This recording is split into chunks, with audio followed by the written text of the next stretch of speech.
ছাত্র দলের 142 জন শহীদ হয়েছিল। অন্যান্য ছাত্রের সঙ্গে এমন হয় নাই। প্রত্যেকটি শিক্ষা প্রতিষ্ঠানে ছাত্র দলের নেতাকর্মীদের রক্তে রঞ্জিত হয়েছে, কিন্তু আমরা কখনোই আমাদের পরিচয়কে, আমাদের আত্মপরিচয়কে আমরা লুকিয়ে রাজনীতি করিনি। আমরা কিন্তু কখনোই আমাদের একটি কর্মীও গুপ্তভাবে থাকেনি। ফ্যাসিবাদকে বাংলাদেশ থেকে নির্মূল করাটাই বিগত 17 বছর ছাত্র দলের বড় চ্যালেঞ্জ ছিল। যে প্রতিশ্রুতি নিয়ে আমরা এই ফ্যাসিবাদের পতন ঘটিয়েছিলাম, কিছুটা হলেও সেই ঐক্যের জায়গাটাই ফাটল ধরেছে। তারেক রহমানের নেতৃত্বে বাংলাদেশ গণতন্ত্রের পথে যাত্রা শুরু করেছে। সেই যাত্রায় মানুষ স্বস্তির নিঃশ্বাস ফেল। আসলে রাজনীতিতে আসার অনুপ্রেরণা হচ্ছে যে আমাদের দলের যিনি প্রতিষ্ঠাতা ছিলেন, শহীদ প্রেসিডেন্ট জিয়াউর রহমান, উনি দেশের মহান স্বাধীনতার ঘোষক ছিলেন। উনি রণাঙ্গনে বীর মুক্তিযোদ্ধা করেছেন। আমরা তার জীবন দর্শন দেখেছি। দেশপ্রেমের কি আকাঙ্ক্ষা, দেশের জন্য, দেশের মানুষের জন্য, গণতন্ত্রের জন্য এবং মানুষের মৌলিক অধিকার পূরণ করার জন্য একজন রাষ্ট্রনায়কের কী বিরচিত ভূমিকা থাকতে পারে, সেটা আমরা শহীদ প্রেসিডেন্ট জিয়াউর রহমানের জীবনী দেখে আমরা জানতে পেরেছি, বুঝতে পেরেছি। এবং তার এই দেশপ্রেমের প্রতি উদ্বুদ্ধ হয়েই কিন্তু আমাদের এই ছাত্র রাজনীতি আসা। যেহেতু আমি বাংলাদেশ জাতীয় ছাত্র দলের একজন কর্মী, তো এই দলের প্রতিষ্ঠাতা উনি ছিলেন। তার দেশপ্রেমে, তার সাহসিকতায়, তার নৈতিকতায়, তার ধর্মভীরুতায় এবং আপামর জনসাধারণের প্রতি কাজ করার যে আকাঙ্ক্ষা, সৎভাবে কাজ করার যে দেশ পরিচালনা করার যে আকাঙ্ক্ষা, সেটাই বেসিক্যালি আমাদেরকে রাজনীতিতে, তার আদর্শই আমাদের উজ্জীবিত করেছে ছাত্র রাজনীতি এবং তার প্রতিষ্ঠিত দল করার জন্য। কলেজ জীবন থেকেই ছাত্র রাজনীতি সম্পর্কে কম বেশি জানাশোনা, কিন্তু একদম পদ পদবি দিয়ে শুরু ঢাকা বিশ্ববিদ্যালয় পদার্পণ করার পর। আমি ঢাকা বিশ্ববিদ্যালয় সলিমুল্লাহ মুসলিম হলের যুগ্ম সাধারণ সম্পাদক ছিলাম, সলিমুল্লাহ মুসলিম হলের সাধারণ সম্পাদক ছিলাম, ঢাকা বিশ্ববিদ্যালয় কমিটির মেম্বার ছিলাম, জয়েন্ট সেক্রেটারি ছিলাম, এবং কেন্দ্রীয় সংসদের যুগ্ম সাধারণ সম্পাদক হিসেবে দায়িত্ব পালন করছি। পতন ঘটানো, আমরা সেই কাজটি করতে পেরেছি। বিগত 17 বছর যাবৎ কিন্তু আমরা এই ফ্যাসিবাদের বিরুদ্ধে লড়াই করেছি। আমরা মনে করি এই ফ্যাসিবাদকে বাংলাদেশ থেকে নির্মূল করাটাই বিগত 17 বছর ছাত্র দলের বড় চ্যালেঞ্জ ছিল। আমরা সারা বাংলাদেশের সকল ছাত্র সংগঠনকে সাথে নিয়ে, সারা বাংলাদেশের সকল মানুষকে সাথে নিয়ে কিন্তু জুলাই আগস্টে, আজ থেকে 2 বছর আগে আমরা এই ফ্যাসিবাদের পতন ঘটিয়েছি। এখন আমরা যেটা দেখি যে সমসাময়িক সময়ে আমরা যে ঐক্য নিয়ে, যে আকাঙ্ক্ষা নিয়ে, যে প্রতিশ্রুতি নিয়ে আমরা এই ফ্যাসিবাদের পতন ঘটিয়েছিলাম, কিছুটা হলেও সেই ঐক্যের জায়গাটাই ফাটল ধরেছে। এর প্রধান কারণ হচ্ছে যে যারা জুলাইয়ে অবদান রেখেছে, যেমন ছাত্র দল হিসেবে আমাদের 142 জন শহীদ হয়েছে। আমরা কিন্তু আমাদের গর্ব করে বলতে পারি, ছাত্র একক ছাত্র সংগঠন হিসেবে ছাত্র দলের 142 জন শহীদ হয়েছিল। অন্যান্য ছাত্রের সঙ্গে এমন হয় নাই। কিন্তু যখনই অবদান স্বীকার করার কথা হয়, তখন আমাদের এই অবদানটাকে ছোটো করে দেখা হয়। আমরা মনে করি এইসব কারণেই জুলাইয়ের যে মূল স্পিরিটটি ছিল, সেটা একটু হলেও ঘাটতি দেখা দিয়েছে। কিন্তু আমরা মনে করি এগুলো রাজনৈতিক, যেহেতু ভিন্ন আদর্শ আছে, ভিন্ন মতাদর্শ আছে, এক একজন এক এক ভিন্ন আদর্শ ধারণ করে, পোষণ করে, সেটা বাস্তবায়ন করার জন্য কাজ করে। আমরা প্রেসিডেন্ট জিয়াউর রহমানের আদর্শকে ধারণ করি, বাংলাদেশের জাতীয়তাবাদী আদর্শকে ধারণ করি। আমরা আমাদের দর্শনের রাজনীতি করি। ভিন্ন দর্শন থাকবে, এই কাজের স্বার্থে, গণতন্ত্রের সাথে আবার সবাই একসাথে মিলে কাজ করার যে আকাঙ্ক্ষা, সেটা সবার ভিতরে আছে। আমি মনে করি মুক্তিকামী, স্বাধীনতাকামী এবং গণতন্ত্রকামী। প্রয়োজনের স্বার্থেই বাংলাদেশের মানুষ যে কোনো মুহূর্তে 1971 সালে এক হয়েছিল, 90 স্বৈরাচারী পতন বিরোধী আন্দোলনে এক হয়েছিল, 24-এও এক হয়েছিল, আবার সামনে যে মনে হয় যে সবাই এক হবে, আবার এক হয়ে যাবে। কিন্তু সেই এক হওয়াটা অবশ্যই বাংলাদেশের মানুষের জন্য আকাঙ্ক্ষার স্বার্থে। ফ্যাসিবাদের স্বার্থে কিন্তু কেউ এক হবে, দেশের স্বার্থে, সার্বভৌমত্বের স্বার্থে, গণতন্ত্রের স্বার্থে, মানবাধিকারের স্বার্থে সবাই এক হবে। কিন্তু ফ্যাসিবাদের স্বার্থে কিন্তু কেউ এক হবে না। এটা আবার ভিন্নভাবে নিয়ে না। আওয়ামী লীগ যে বিতাড়িত হয়েছে, তাদের স্বার্থে কিন্তু কোনো মানুষ এক হবে না। গণতন্ত্রের স্বার্থে, মানবাধিকারের স্বার্থে, দেশপ্রেমের স্বার্থে, স্বাধীনতার সার্বভৌমত্বের স্বার্থে সবাই একতাবদ্ধ হতে যে কোনো সময় বাংলাদেশের মানুষ প্রস্তুত আছে। আদর্শিক ভিন্নতা আছে, আমাদের একটা দর্শন, তাদের একটা দর্শন। যেমন আমাদের দর্শন ছিল যে আমরা হত্যাকাণ্ডের শিকার হই, গুম হই, খুন হই, মারা যাই, কিন্তু আমরা বলে যাব যে আমরা জাতীয়তাবাদী ছাত্র দলের কর্মী। কিন্তু তাদের ভিন্ন পন্থা ছিল, তারা বিভিন্ন রকম শব্দ প্রচলিত আছে, আপনারা জানেন যে তারা গুপ্তভাবে ছিল। আমরা কিন্তু কখনোই আমাদের একটি কর্মীও গুপ্তভাবে থাকেনি। আমরা পরিচয় দিয়ে সগর্বে বাংলাদেশের প্রত্যেকটি শিক্ষা প্রতিষ্ঠানে ছাত্র দলের নেতাকর্মীদের রক্তে রঞ্জিত হয়েছে, কিন্তু আমরা কখনোই আমাদের পরিচয়কে, আমাদের আত্মপরিচয়কে আমরা লুকিয়ে রাজনীতি করিনি, আমরা করতে চাই না। আর তারা আত্মপরিচয় লুকিয়ে রাজনীতি করছে। এই যে আদর্শিক ভিন্নতা, এই ভিন্নতা জায়গা থেকেই দূরত্ব। বাংলাদেশ জাতীয়তাবাদী ছাত্রদল প্রতিষ্ঠার পর থেকেই এদেশের জনমানুষের জন্য, ছাত্র সমাজের জন্য কাজ করে গেছে। আপনার 90-এ দেখেছেন ছাত্রদল কী বিরচিত ভূমিকা রেখেছিল স্বৈরাচার পতন আন্দোলনে। আপনারা 24-এ দেখেছেন যে আমাদের ছাত্রদলের অবদানটাকে কেমন ছিল। আমি একটু আগেই আপনাকে বলেছি 142 জন ছাত্রদলের পোস্টেড এবং নেতাকর্মী শহীদ হয়েছে। আরও বিএনপি তো আরও অসংখ্য নেতাকর্মী হয়েছে। আমরা মনে করি যে সবসময় গণতন্ত্রের স্বার্থে, এদেশের মানুষের স্বার্থে, সার্বভৌমত্বের স্বার্থে এবং মানুষের যে বাক স্বাধীনতার স্বার্থে ছাত্রদল প্রতিষ্ঠাকালের পর থেকেই সবসময় সবার আগে বাংলাদেশ যেমন প্রায়োরিটি আছে, মানুষের স্বার্থে সবার আগে ছাত্র সংগঠন, ছাত্রদল কাজ করে যাবে। আমরা এটা বিগত সময় করছি, আগামী দিনেও করবো ইনশাল্লাহ। দেখুন, এটি বাংলাদেশের মানুষের জন্য আকাঙ্ক্ষার পরিসমাপ্তি ঘটেছে জুলাই আগস্ট আন্দোলন সংগ্রামে। দীর্ঘদিনের আকাঙ্ক্ষা ছিল যে এই ফ্যাসিবাদের পতন হোক, সেটা জুলাই আগস্টে এসে এই ফ্যাসিবাদের পতন হয়েছে এবং বাংলাদেশ মানুষ গণতন্ত্রের যে স্বাদ, সেই স্বাদটি এখন নিচ্ছেন। তারেক রহমানের নেতৃত্বে বাংলাদেশ গণতন্ত্রের পথে যাত্রা শুরু করেছে। সেই যাত্রায় মানুষ স্বস্তির নিঃশ্বাস ফেলছে। বিলুপ্ত সেটা বলবো না, তাদের কার্যক্রম আছে, তারা ভেঙে ওই সময় ওই রাজনৈতিক প্রেক্ষাপটে তারা সবাই একসাথে হয়ে কাজ করছে। এখন এনসিপি গঠিত হয়েছে, বৈষম্যরা তাদের দলিত এনসিপিতে গঠিত হয়েছে, ছাত্র সংগঠন তারা আবার নতুন করে চালু হয়েছে। আমরা মনে করি যে তারা আন্দোলন সংগ্রামে সকলেই তাদেরকে সামনে দিয়ে দিয়েছে। আমরা তো বিগত 17 বছরে এই ফ্যাসিবাদের বিরুদ্ধে লড়াই করেছি, সংগ্রাম করেছি, রক্ত দিয়েছি, রাজপথে পরিশ্রম করেছি।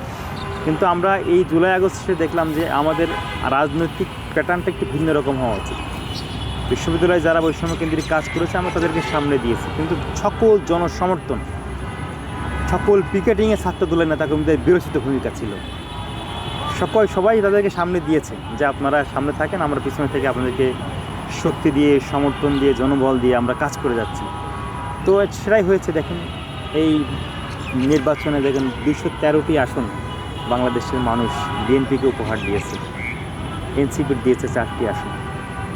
তো আমরা মনে করি যে সকল আন্দোলনের বিএনপি যে এই জুলাই আগস্টে যে আন্দোলন ছিল, আরও বিএনপির সাথেও আরও যারা ভিন্ন মতের বা ভিন্ন আদর্শের দল ছিল, স্বাধীনতাকামী, মুক্তিকামী যে মানুষ ছিল, সকলেই মিলেই সকলের ভূমিকার জন্যই এইটা সংগঠিত হয়েছে। কিন্তু কিছু কিছু সময়, কিছু কিছু বক্তব্যে আমরা এনসিপির নেতাকর্মীদের মাঝে উদ্ধত্ত দেখি যে তারাই সব কিছু করেছে। এই উদ্ধত্তটা, এই মানে একরুখা যে আচরণটা, এটি কমিয়ে নিয়ে আসলেন, দেখবেন তো এনসিপি আরও ভালো করছে। আমাদের কিন্তু এই পুলিশের চোখ ফাঁকি দিয়ে মিছিল করা, পিকেটিং করা, হরতালের অবরোধের প্রোগ্রাম সফল করা, এগুলো কিন্তু আমরা 17 বছর যাবতই করছিলাম। আমরা এই আন্দোলন সংগ্রামও আমরা আমাদের অতীত অভিজ্ঞতাকে কাজে লাগিয়েছি।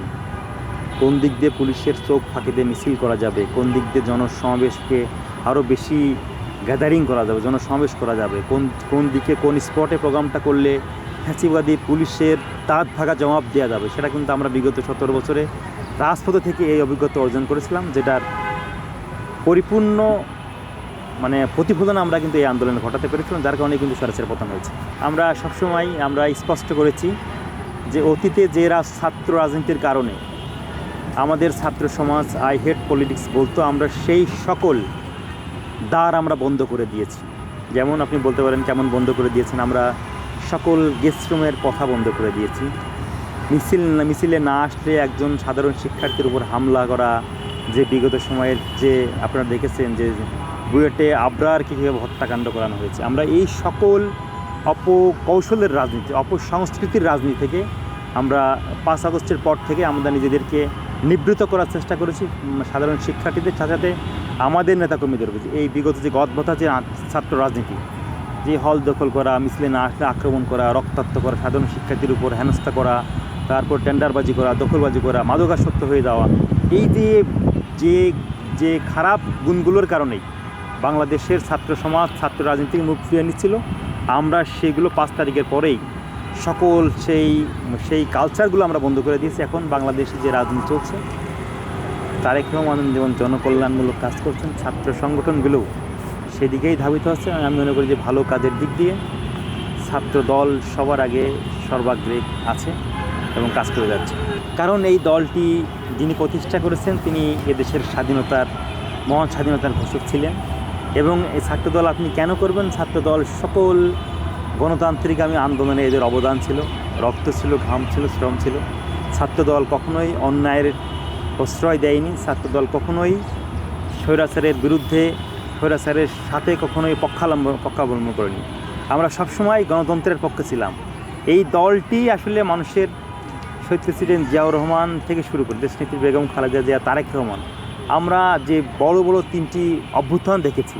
1971 সালে আপনি শহীদ প্রেসিডেন্ট জিয়াউর রহমানের ভূমিকাটা দেখেন, জন আকাঙ্ক্ষার প্রতিফলন ঘটেছে। 90-এ আপনি দেশনেত্রী বেগম খালেদা জিয়ার ভূমিকা দেখেন, মানুষ চেয়েছে স্বৈরাচারের পতন, সেই আন্দোলনের নেতৃত্ব দিয়েছেন দেশনেত্রী বেগম খালেদা জিয়া।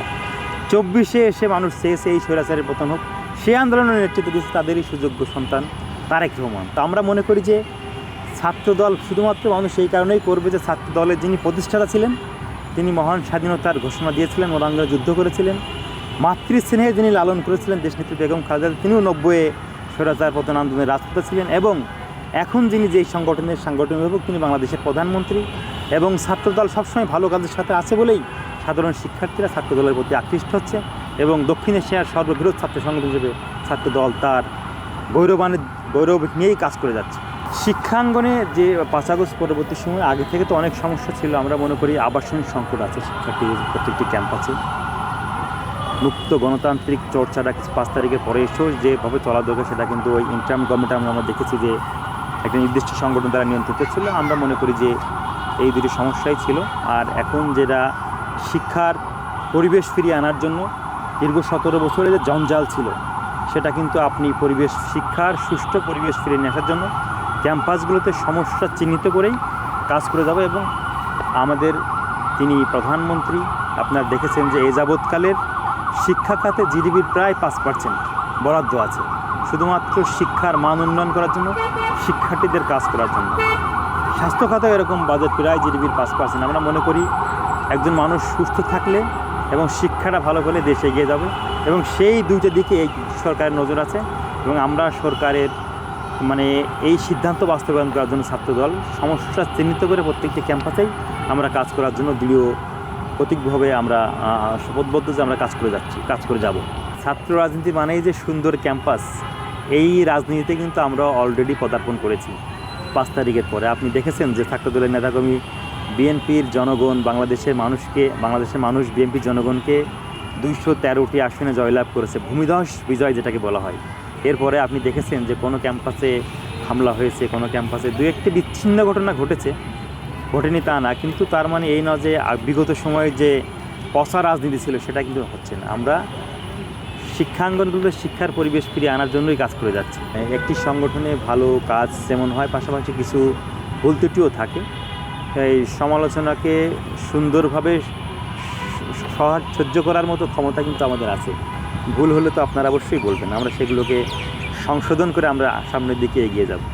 ছাত্রদল তো বিগত সময়ে আপনারা জানেন যে 90-এ আপনারা দেখেছেন যে ছাত্রদল কী ভূমিকা রেখেছে, এই গণঅভ্যুত্থানে কী ভূমিকা লাগলো। ছাত্রদল সবসময় ক্যাম্পাসে বিগত 17 বছরের ফ্যাসিবাদী আমল বাদে যখনই ছাত্রদল কাজ করার সুযোগ পেয়েছে, বাংলাদেশের সর্বশ্রেষ্ঠ ছাত্র সংগঠন হিসেবে আত্মপ্রকাশ করেছিল। বিগত সময় এখনও আছে। তো আমরা মনে করি আমরা কাজের মধ্য দিয়েই বাংলাদেশের প্রত্যেকটি ক্যাম্পাসে সবথেকে জনপ্রিয় ছাত্র সংগঠন হিসেবে ছাত্রদল এগিয়ে যাবে। আমরা সেই লক্ষ্য উদ্দেশ্য নিয়ে কাজ করে যাচ্ছি এবং সেই জায়গায় ছাত্রদল চলে যাবে ইনশাআল্লাহ। আচ্ছা, কিছু ব্যক্তিগত প্রশ্ন করতে চাচ্ছি যে রাজনীতির কারণে সবচেয়ে বড় ত্যাগ স্বীকার করতে হয়েছে কিনা, বা সেটা? হ্যাঁ, রাজনীতির কারণে ত্যাগ স্বীকার প্রত্যেক রাজনৈতিক কর্মীদেরই তো ত্যাগ স্বীকার করতে হয়। ত্যাগ না করলে আসলে আপনার সেই অর্জনটাও তো হবে না। আমরা আমাদের জীবনের স্বর্ণালী সময়ে আমরা জেলে থেকেছি। আমি 3rd ইয়ার যখন শেষে 7 সেমিস্টার, তখন 1 সেমিস্টার আমি পুরো 6 মাস 7-8 দিন জেলে ছিলাম। জেলখানাতে পরীক্ষা দিয়েছি। এই ক্যাম্পাসে 5 বার হামলার শিকার হয়েছি। আমাদের যে জেলে যেতে হয়েছে, রিমান্ড থাকতে হয়েছে। এগুলো আসলে রাজনৈতিক প্রত্যেকটি নেতাকর্মীদের এই ভোগান্তিগুলো পোহাতে হয়েছে। এই ত্যাগের বিনিময়ে কিন্তু বাংলাদেশ গণতন্ত্রের পথে যাত্রা শুরু করেছে। অসংখ্য নেতাকর্মী, আমাদের নাসিরউদ্দিন আহমেদ পিন্টুকে জেলখানায় মেরে ফেলা হয়েছে, এম ইলিয়াস আলীকে গুম করা হয়েছে, এখন যিনি স্বরাষ্ট্রমন্ত্রী তাকে গুম করে শিলংয়ে ফেলে দেওয়া হয়েছে। এরকম হাজার হাজার গুম খুনের ঘটনা বাংলাদেশ 17 বছর ঘটেছে। প্রত্যেকটি নেতা কর্মী ত্যাগ ঘাম শ্রমের বিনিময়ে কিন্তু আজকে এই গণতান্ত্রিক বাংলাদেশে আমি এবং আপনি বসে এই কাজনের কথা বলতে পারছি। এটা প্রত্যেকটি নেতাকর্মীর অবদানের প্রেক্ষিতেই হয়েছে। রাজনীতিতে আসলে অসংখ্য ঘটনা ঘটেছে, যে এই ক্যাম্পাসে বললাম না 5 বার আমাদের হামলার শিকার হয়েছি আমরা। সর্বশেষ হামলার ঘটনাটা বলি, আমরা ঢাকা মেডিকেল আউটডোরে রমজানের ভিতরে আমরা ইফতারি করে আমরা নেতাকর্মীদের নিয়ে চা খাচ্ছিলাম। যেহেতু আমাদের মুসলিম প্রধান দেশ, আমরা সবাই মুসলিম ম্যাক্সিমাম, আমাদের রমজান মাসে একজন মানুষের হামলা করতে পারে এটা একটু বিশ্বাস করতে পারে না। কিন্তু এই ন্যাক্কার জন্য কাজটি করেছে ছাত্রলীগ। আমার একটি চোখ নষ্ট হয়ে যাওয়ার উপক্রম হয়েছিল, আমাদের আরও 4-5 জন সহকর্মী মারাত্মকভাবে ইনজুর হয়েছিল। এরকম অসংখ্য ঘটনা আমরা সাক্ষী, হয়তো বলতে গেলে অনেক সময় লাগবে।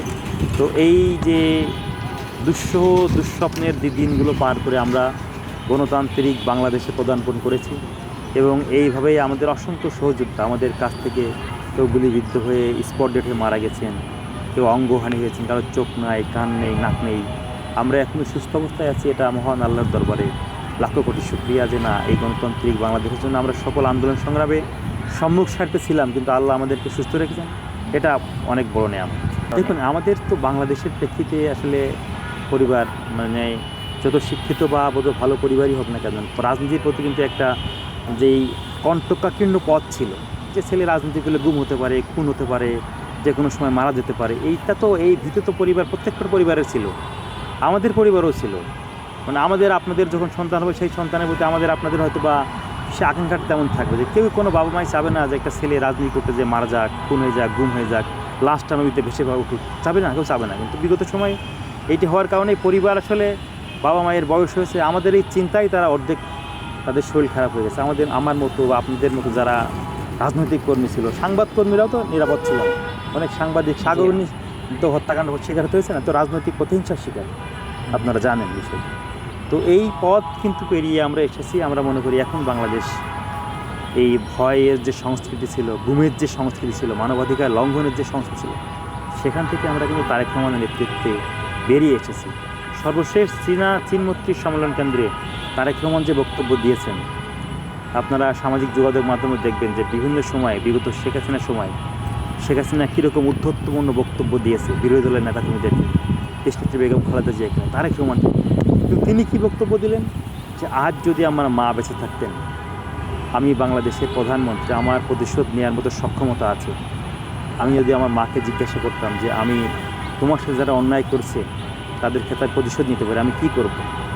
দেশনেত্রী বেগম খালেদা জিয়া বলতেন যে সকলকে নিয়ে ঐক্যবদ্ধভাবে কাজ করো। তারেক রহমানের কনিষ্ঠ ভায়া, আমাদের পক্ষ ভায়া, সেও কিন্তু এই কথা বলতেন। তিনি তারেক রহমান বললেন যে আমার পরিবারটা এমন যে হিংসার রাজনীতি, প্রতিহিংসার রাজনীতি জিয়া পরিবার কখনো বিশ্বাস করে না, আমরাও বিশ্বাস করি না। এজন্যই বাংলাদেশ আজকে শান্তশিষ্টভাবে পরিচালিত হচ্ছে। ওবায়দুল কাদের নিজে তার বক্তব্য বলেছেন যে আওয়ামী লীগের পতন হলে এই দেশে 5 লক্ষ লোকের মারা যাবে। কিন্তু আপনারা দেখেছেন যে আমরা 5 তারিখে শেখ হাসিনা পতন হওয়ার পরে 8 তারিখে নয়াপল্টনের সমাবেশ হয়েছে। দেশনেত্রী বেগম খালেদা জিয়া বক্তব্য দিয়েছেন, তারেক রহমান বক্তব্য দিয়েছেন, বলেছেন যে বিজয়ের আনন্দ তখনই 100% সার্থকতা পায় যখন বিজেতাদের কাছে পরাজিতরা নিরাপদ। আমরা সেই পন্থা, সেই পদ্ধতি অবলম্বন করেই আগামী দিনে পথ চলব। সবার আগে বাংলাদেশ বিনির্মাণ করার জন্য সকলকে নিয়েই কাজ করতে হবে। আচ্ছা, যদি রাজনীতিতে না আসতেন তাহলে আপনি কি করতেন? ফিউচার প্ল্যান কি থাকতো?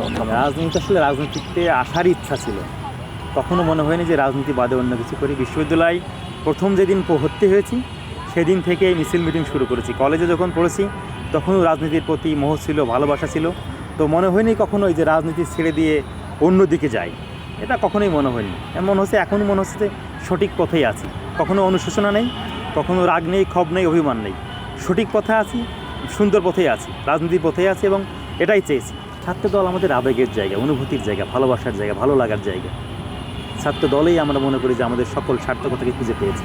আমি যখন জেলখানায় ছিলাম 15 সালে, তো জেলখানাতে খুব খারাপ সময় আমরা প্রচুর মারধর করছিল, শরীর খুবই খারাপ ছিল। তো ওই সময় আমরা জেলখানাতে আমাকে রিজভি আহমেদ একটি বই দিয়েছিল, a long walk two freedom, Nelson Mandela. ওই বইটি পড়ে আসলে ওই বইটি কয়েকবার পড়েছিলাম, উদ্বুদ্ধ হয়েছিলাম যে একজন মানুষ তার জীবন দশায় শুধুমাত্র অধিকার আদায়ের জন্য 27 বছর জেলে কীভাবে সংগ্রাম করেছে নেলসন ম্যান্ডেলা।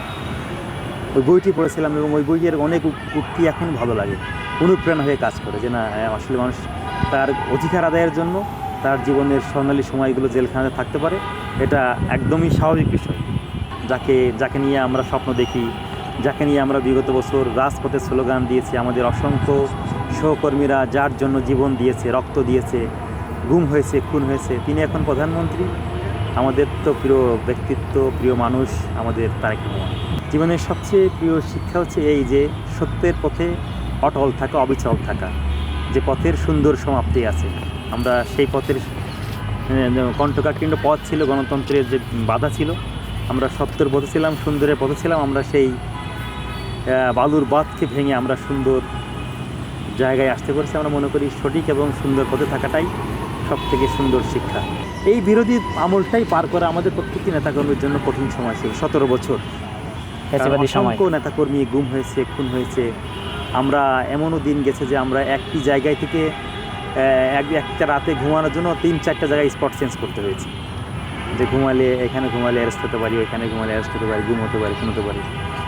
এই 17 বছর পার করাটাই আমাদের জীবনে একটা চ্যালেঞ্জ ছিল। আমরা মনে করি সেই চ্যালেঞ্জে আমরা উত্তীর্ণ হয়ে আমরা গণতন্ত্রকে মুক্ত করতে পেরেছি। দেশপ্রেমে উদ্বুদ্ধ হয়ে দেশের জন্য কাজ করায়, এটাই মনে করি যে সকল শিক্ষার্থীদের জন্য মানে সুন্দর মেসেজ। দেশপ্রেমে উদ্বুদ্ধ হয়ে নিজেকে গড়া, দেশের জন্য কাজ করে, নিজের পরিবারের জন্য কাজ করা, নিজের সমাজের জন্য কাজ করা, তাহলে দেশের পরিবর্তন হয়ে যাবে। প্রত্যেকেই আমরা যদি প্রত্যেকের জায়গা থেকে একটু একটু করে দেশের জন্য অবদান রাখি, আপনি নিজে আগে প্রতিষ্ঠিত হন, আপনার পরিবারকে প্রতিষ্ঠিত করেন, তাহলে বাংলাদেশ ভালো চলবে। আইনের ঊর্ধ্বে কেউ না, নিজের সংগঠনের নেতাকর্মী যে অন্যায় কাজ করবে অবশ্যই শাস্তি পাবে। কারণ আইনের শাসন প্রতিষ্ঠা করার জন্য তারেক রহমান দীর্ঘ 17 বছর লড়াই করেছেন, কাজ করেছেন, আমরা কাজ করেছি। অপরাধীরা কখনো কোনো সংগঠনের না, কোনো দলের না, কোনো ব্যক্তির না। অপরাধী অপরাধ করলে শাস্তি পেতে হবে, তাহলে আমি করলে আপনি করলে, এটাই বার্তা।